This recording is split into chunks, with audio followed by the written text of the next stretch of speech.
I am in a rice farm, and today we will be transplanting rice from its nursery to the main field. Before I show you how I transplanted 30,000 rice seedlings into 10,000 holes in a rice field, I would want you to join me as I meet the farmer that oversees the affairs of this farm.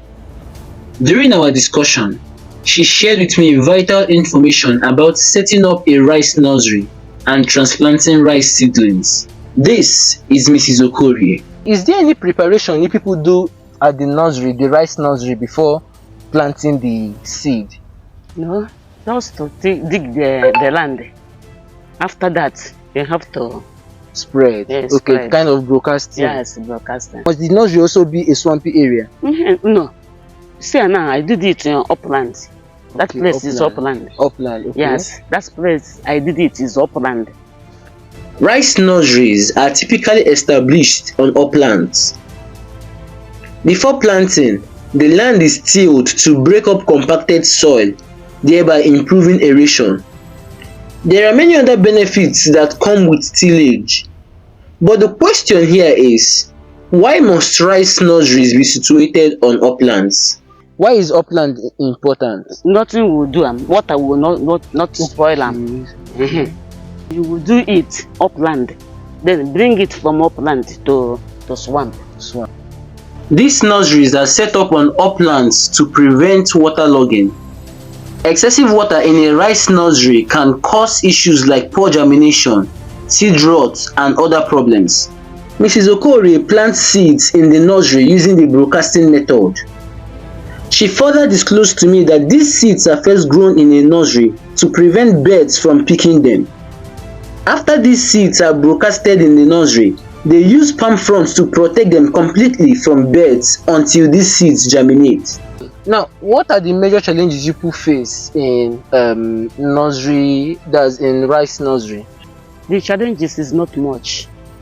This is where we get challenges. Okay, the main field. The main field.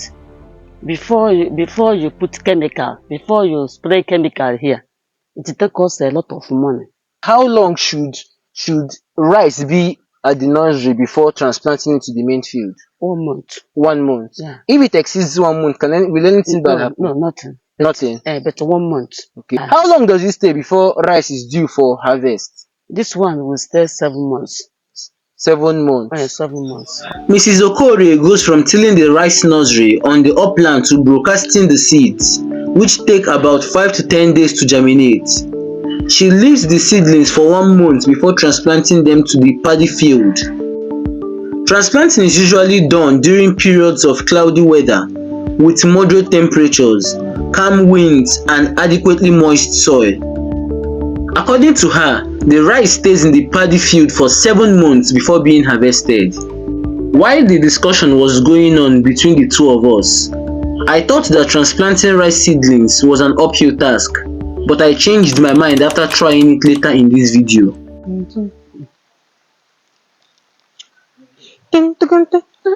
This swampy area, do you manage the water level or you just leave it? The water level is okay. That's why we used to do it June, July, when water falls well. That's why we used to do it. This is the time.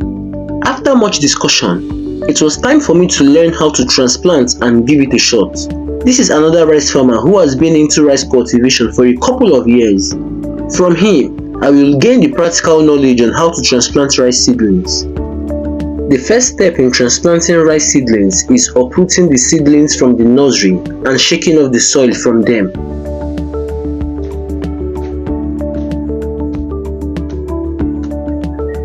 From there, he moves to a stream where he washes off the remaining soil particles on the seedlings. According to him, the reason for this is to ensure that the roots are clearly visible so that the transplant can be carried out properly.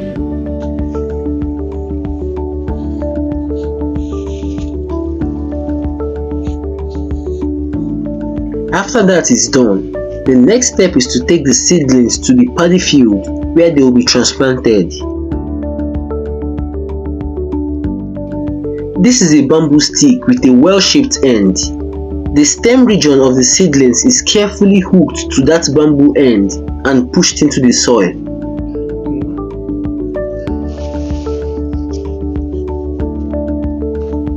I watched him closely as he carried out a couple of transplants before I gave it a shot.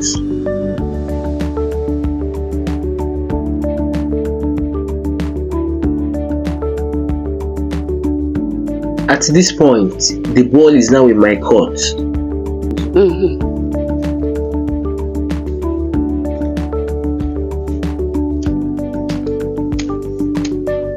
Let's go.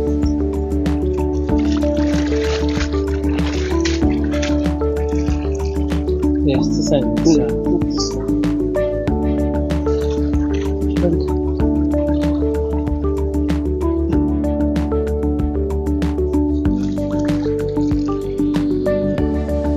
When transplanting, 3 seedlings go into each hole.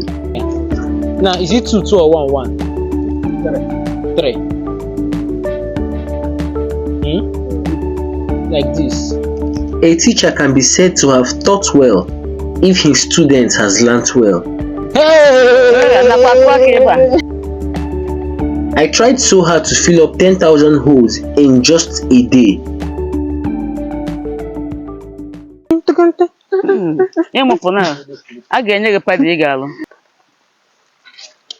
Should I put one here? Yes. Anyway, I didn't succeed in that mission. Is there any special care you give to the rice after transplanting, or you just leave it after transplanting? No, you will come and watch it now. Any disease enter it, you will cure. You won't do it, just leave it like that. And that is where the amino force Yeah, that's in. why amino force comes in. Is it only amino force you use on the farm? There is many chemical. There is many. You know that amino force. When it touch the rest, it won't create. Mrs. Okore will have to monitor the newly transplanted seedlings from time to time. In her past rice cultivation, she uses amino force and a little liquid fertilizer to combat pests and diseases while enhancing the growth of the crops.